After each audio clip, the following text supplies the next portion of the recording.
بسم اللہ الرحمن الرحیم۔ السلام علیکم دوستو، آپ سب کو خوش آمدید ہمارے چینل اسلامک ٹی وی میں۔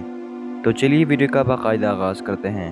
حضرت ام حبیبہ رضی اللہ تعالیٰ عنہا کا اصل نام رملہ تھا۔ آپ حضور صلی اللہ علیہ وسلم کی ازواج مطہرات میں سے ہیں اور حضور صلی اللہ علیہ وسلم کے ساتھ آپ کے نکاح کا واقعہ بڑا عجیب ہے۔ یہ حضرت ابو سفیان رضی اللہ تعالیٰ عنہ کی بیٹی تھی۔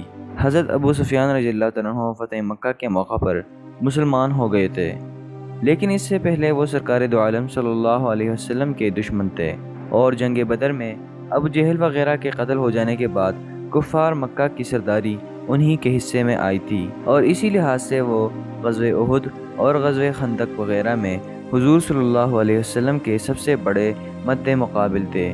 حضرت ام حبیبہ رضی اللہ تعالیٰ عنہ انہی ابو سفیان کی بیٹی تھی، اور ابو سفیان نے ان کا نکاح عبید اللہ بن جہش سے کر دیا تھا۔ ابو سفیان کے گھر میں دن رات مسلمانوں کی مخالفت کے چرچے ہوتے تھے، لیکن یہ اسلام کی حقانیت کی دلکشی تھی کہ ایسے دشمن گھرانے میں ابو سفیان کی یہ بیٹی اور داماد دونوں مسلمان ہو گئے۔ اس وقت اسلام قبول کرنا انواع و اقسام کے مصائب و آلام کو دعوت دینے کے مرادف تھا، اور ایسے گھرانے میں اسلام لانا تو اور زیادہ سنگین جرم تھا، جہاں دن رات مسلمانوں کے خلاف منصوبہ بندیاں ہوتی تھی۔ چنانچہ حضرت ام حبیبہ رضی اللہ تعالیٰ عنہ اور ان کے شوہر عبید اللہ بن جہش دونوں نے مکہ مکرمہ سے ہجرت کا فیصلہ کیا۔ مسلمانوں کی بہت بڑی تعداد اس وقت ہجرت کر کے حبشہ چلی گئی تھی۔ یہ دونوں میاں بیوی بھی حبشہ جا کر مقیم ہو گئے۔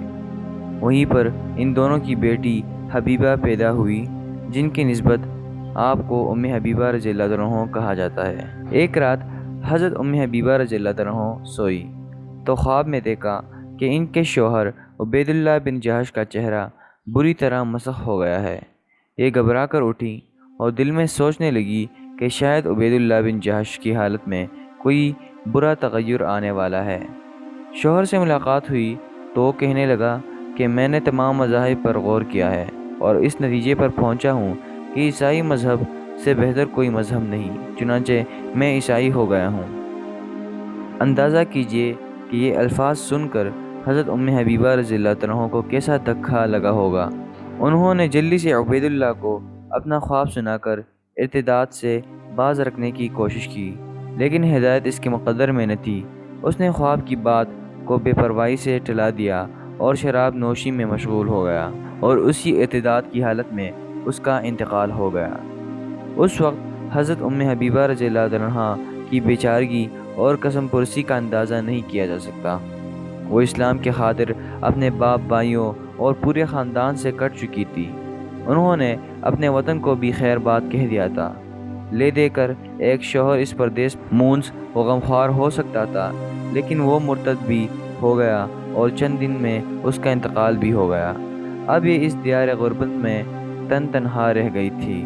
اس قسم پرسی کی حالت میں ایک رات سوئی تو خواب میں دیکھا کہ کوئی پکارنے والا انہیں ام المؤمنین کہہ کر پکار رہا ہے۔ اس خواب کی تعبیر انہوں نے یہ لی کہ حضور صلی اللہ علیہ وسلم ان سے نکاح فرمائیں گے۔ ابھی اس خواب کو دیکھے ہوئے چند ہی دن ہوئے تھے کہ دروازے پر دستک ہوئی۔ دیکھا تو حبشہ کے بادشاہ نجاشی کی ایک کنیز جس کا نام ابرہہ تھا، بادشاہ کا ایک پیغام لے کر آئی ہے۔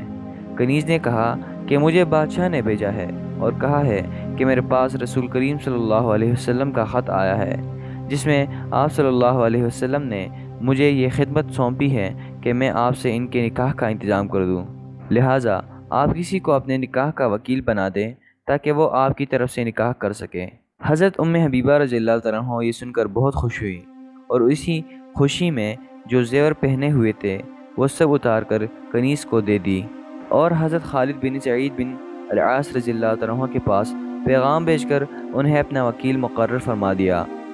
نجاشی نے حضور صلی اللہ علیہ وسلم کے چچا زاد بھائی حضرت جعفر بن ابی طالب رضی اللہ عنہ اور دوسرے مسلمانوں کو جمع کیا اور خطبہ دیا۔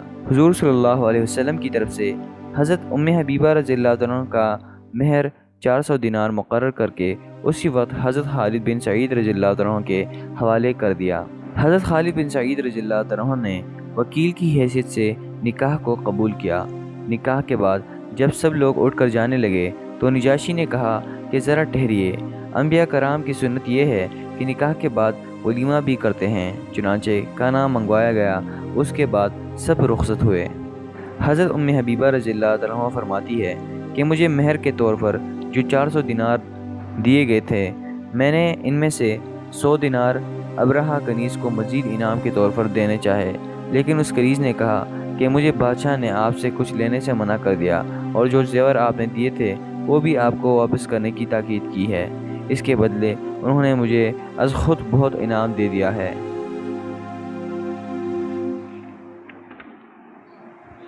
نجاشی نے اس کے بعد حضرت ام حبیبہ رضی اللہ عنہا کی خدمت میں بہت سے تحفے بھیجے، جن میں شاہی خوشبوئیں بھی شامل تھیں، اور نہایت اعزاز و کرام کے ساتھ آپ کو مدینہ طیبہ بھیجنے کا بندوبست فرمایا۔ جب حضرت ام حبیبہ رضی اللہ عنہا حضور صلی اللہ علیہ وسلم کے پاس مدینہ طیبہ جانے لگی تو ابرہہ کنیز نے آ کر آپ سے کہا کہ میں بھی مسلمان ہو چکی ہوں، اور میری طرف سے سرکار دو عالم صلی اللہ علیہ وسلم کو سلام عرض کر دیجیے گا۔ حضرت ام حبیبہ رضی اللہ عنہا نے سلام پہنچانے کا وعدہ کیا اور رخصت ہوئی۔ مدینہ طیبہ پہنچ کر انہوں نے جب وعدہ ابرہہ کا سلام حضور صلی اللہ علیہ وسلم کو پہنچایا، آپ صلی اللہ علیہ وسلم نے سارا واقعہ سن کر تبسم فرمایا اور ابرہہ کو دعائیں دیں۔ حضرت ام حبیبہ رضی اللہ عنہا اس واقعے کے بعد حضور صلی اللہ علیہ وسلم کی ازواج مطہرات اور ام المؤمنین بن چکی تھی۔ دوسری طرف ان کے والد ابو سفیان بدستور مسلمانوں کے سب سے بڑے مد مقابل بنے ہوئے تھے۔ صلح حدیبیہ کے موقع پر جنگ بندی کا جو معاہدہ ہوا تھا، خود کفار مکہ نے اس کی خلاف ورزی کر کے اسے توڑ دیا۔ صلح ختم ہو گئی اور ابو سفیان کو اندازہ ہوا کہ اب حضور صلی اللہ علیہ وسلم کسی وقت مکہ مکرمہ پر حملہ آور ہو سکتے ہیں، اس لیے وہ جنگ بندی کی مدت میں توسیع کی تجویز لے کر حضور صلی اللہ علیہ وسلم کی خدمت میں مدینہ طیبہ حاضر ہوئے۔